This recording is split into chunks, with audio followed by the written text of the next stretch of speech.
जब हम नीट की तैयारी करते हैं तो बहुत सारा चीज़ों से गुजरते हैं और उसमें सबसे इम्पॉर्टेंट होता है नेगेटिव मार्किंग। उसमें सबसे इम्पॉर्टेंट होता है कि क्वेश्चन आता था बट हम कर नहीं पाए, है ना, सिली मिस्टेक हो गया, ये हो गया। तो ऐसे ही बहुत सारी घटनाएं घटती रहती है और इन छोटे छोटे चीज़ों को अगर हम जोड़ दें तो वो एक बहुत बड़ा चीज़ें रूप धारण कर लेती है और जिससे सिलेक्शन बाधित हो सकता है।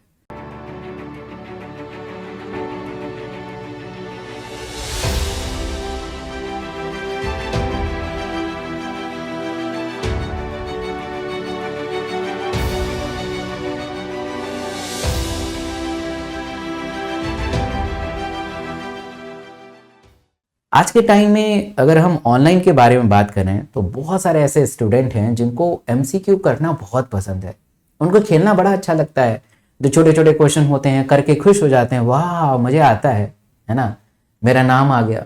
बट याद रखिए कि उन सारे क्वेश्चंस को करने से बेहतर है कि आप अपने कंसेप्ट पे काम कीजिए। जब तक आपका कंसेप्ट इंप्रूव नहीं रहेगा, जब तक आपका कंसेप्ट बेहतर नहीं रहेगा, आप एमसीक्यू नहीं कर पाएंगे।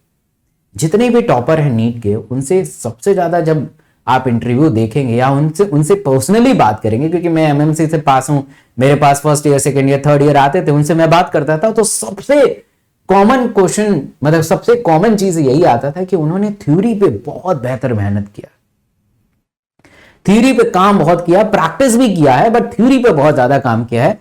जब तक आप थ्योरी को इंप्रूव नहीं कर पाएंगे, आप कितना भी प्रैक्टिस कर लीजिए, वो प्रैक्टिस कभी भी परफेक्शन में कन्वर्ट नहीं होगा। अगर आप प्रैक्टिस को परफेक्शन में कन्वर्ट करना चाहते हैं तो you should be stronger by the concept wise. Concept आपका बहुत स्ट्रांग होना चाहिए, आपका बेसिक बहुत स्ट्रांग होना चाहिए। हम सब क्या करते हैं कि शॉर्ट टर्म बेनिफिट को देखते हैं कि अरे एमसीक्यू से करके नीट में सिलेक्शन हो जाए। कभी भी एमसीक्यू करके नीट में सिलेक्शन नहीं होता है।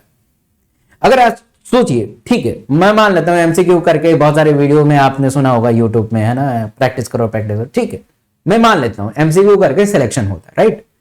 अब ये सोचिए कि अगर एमसीक्यू करके सिलेक्शन होता तो इंडिया में जितने भी बड़े इंस्टीट्यूट हैं जहां से सिलेक्शन हर साल होता है, क्या वो सेशन के पहले ही स्टार्टिंग में एमसीक्यू कराना शुरू कर देते हैं, बेटा चलो शुरू हो जाओ, reproduction in organism, sexual reproduction in flowering plant, human reproduction, reproductive health, principle of inheritance, MCQ MCQ MCQ. ऐसा तो होता नहीं है। पहले वो थ्योरी पढ़ाते हैं, फिर वो टेस्ट लेते हैं, आप टेस्ट देते हैं, क्वेश्चन नहीं आता है, फिर आप कंसेप्ट को रिवाइज करते हैं, फिर आप टेस्ट देते हैं, क्वेश्चन नहीं आता, फिर कंसेप्ट को रिवाइज करते हैं, समझ रहे हो।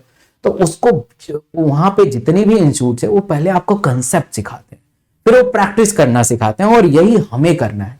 ब्लाइंडली आप एमसीक्यू पे जंप मत कीजिए, पहले आप अपने कंसेप्ट को इंप्रूव करिए, एनसीईआरटी को मल्टीपल टाइम रिवाइज करिए। जो कंसेप्ट, अब एनसीईआरटी बहुत सिंक्रोनाइज चीजें हैं, बहुत कंसाइज चीजें हैं, हर चीज समझ में नहीं आते एनसीईआरटी में। अब काउंटर करंट मैकेनिज्म कभी नहीं समझ में आएगा, रास मैकेनिज्म नहीं समझ में आएगा, तो उसको समझने के लिए टीचर का हेल्प लीजिए, मेरा हेल्प ले लीजिए। मैं यूट्यूब पे डेली 11 बजे डॉक्टर एसके सिंह वाले चैनल पे पढ़ाता हूँ, अनअकैडमी पे डेली सुबह 9 बजे और शाम को 8 बजे पढ़ाता हूँ। इनवाइट को डॉक्टर एसके सिंह लगाइए, फ्री में आइए, क्लास पढ़िए, कंसेप्ट को इंप्रूव करिए, तब आप धीरे धीरे उसको प्रैक्टिस करिए और फिर जाके आप इंप्रूव कर पाएंगे।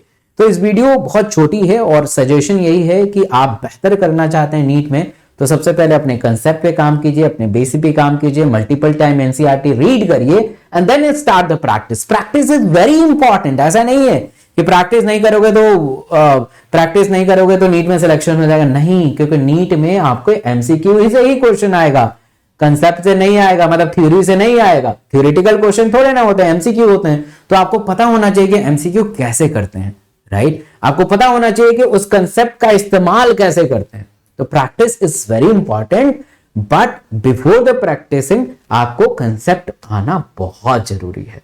वीडियो अच्छी लगी तो लाइक करिएगा, और जो भी आपके मन में क्वारीज है तो कमेंट में करिएगा, मैं जरूर पढ़ूंगा और उसको रिप्लाई करूंगा। Thank you so much.